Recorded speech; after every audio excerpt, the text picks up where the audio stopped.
प्रश्नावली 1.2 का question number 3 देखेंगे। क्या है? क्या अभाज्य गुणनखंड विधि द्वारा निम्नलिखित पूर्णांकों के HCF और LCM ज्ञात कीजिए। इसका पहला क्वेश्चन है 12, 15, 21। शर्त है अभाज्य गुणनखंड विधि द्वारा, और दूसरा 17, 23 और 19। क्वेश्चन देखेंगे।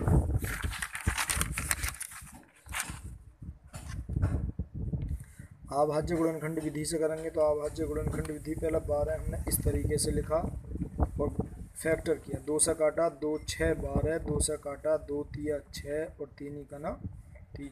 उसके बाद हमने 15 से फैक्टर किया। 3 से काटा 3 पंजे 15 और 5 का ना 5। फिर 21 का फैक्टर किया। 21 का हमने किया 3 से 3 सत्ते 21 और 7 का ना 7।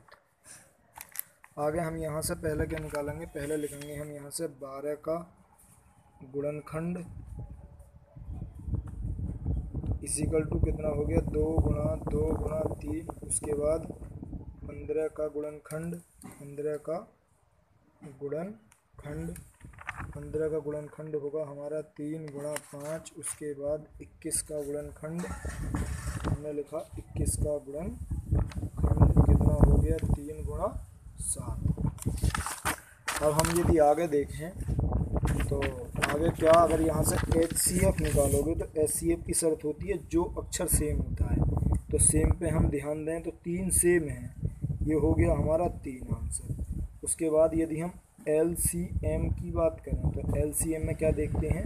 नंबर 1 2 हैं तो 2 गुणा 2 लिख दिया, 3 है तो 3 लिख दिया, 5 है तो 5 और 7 है तो 7। हम गुणा करें 2 दूनी 4, 4 तिया 12, 12 पंजे 60, 6 सत्ते 42, 420, जो क्या होगा हमारा आंसर। सेम दूसरी सेकंड का एक सवाल है तरीके का। तो इस तरीके से यदि हम करें तो सवाल क्या है? 17 है। तो यदि हम 17 के फैक्टर हैं, क्वेश्चन नंबर 2 है ये हमारा 17 का ना 17। उसके बाद यदि हम 23 के करें तो 23 के अगर फैक्टर करें हम 23 का ना 23। और यदि हम 29 के करें तो 29 के फैक्टर करें हम 29 का ना 29। ये जो सब संख्याएं हैं ये हैं अभाज्य संख्याएं। अभाज्य संख्या क्या होती है? अभाज्य संख्या वह संख्या होती है जो सिर्फ अपने आप से कटती है। तो ये वो संख्या है कौन सी? अभाज्य संख्याएं। यदि बात करें हम 17 का गुणनखंड, 17 का गुणनखंड, तो 17 का जो गुणनखंड होगा हमारा वो कितना होगा? 17 होगा। और यदि 23 की बात करें, 23 का गुणनखंड तो 23 होगा। यदि बात करें 29 का गुणनखंड तो कितना होगा? 29 होगा।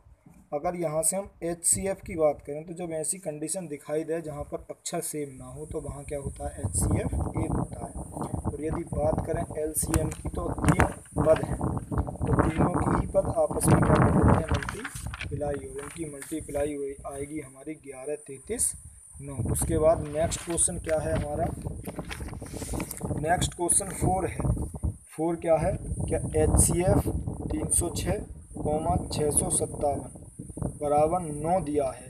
LCM इतना दिया है, ज्ञात क्या करना है तुम्हें? LCM ज्ञात करना है। किसी भी तरीके से HCF दिया है और LCM दिया है। क्वेश्चन क्या था हमारा? ये क्वेश्चन था हमारा 4। क्या क्या दिया था? क्या पहला पद मतलब HCF जो दे दिया था वो 9 दे दिया था। पहला पद जो दे दिया 306, दूसरा दिया था 657। LCM हमसे पूछा था। यदि हम इसकी बात करें तो यहाँ लिखेंगे हम BNODAT।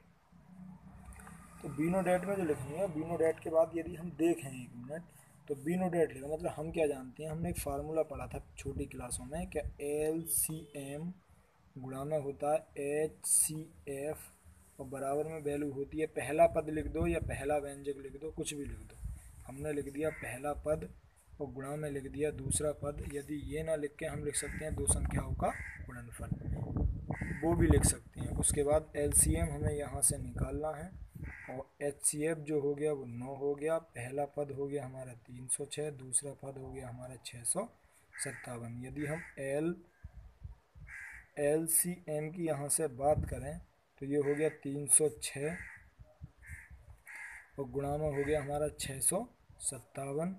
उसके बाद ये 9 जो जाएगा मल्टीप्लाई में है तो भाग में जाएगा।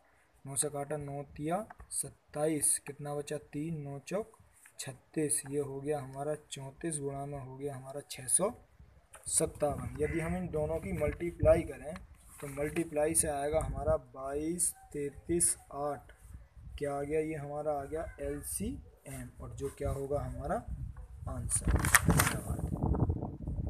ठीक है। अब अगली एक्सरसाइज है हमारी 1.3।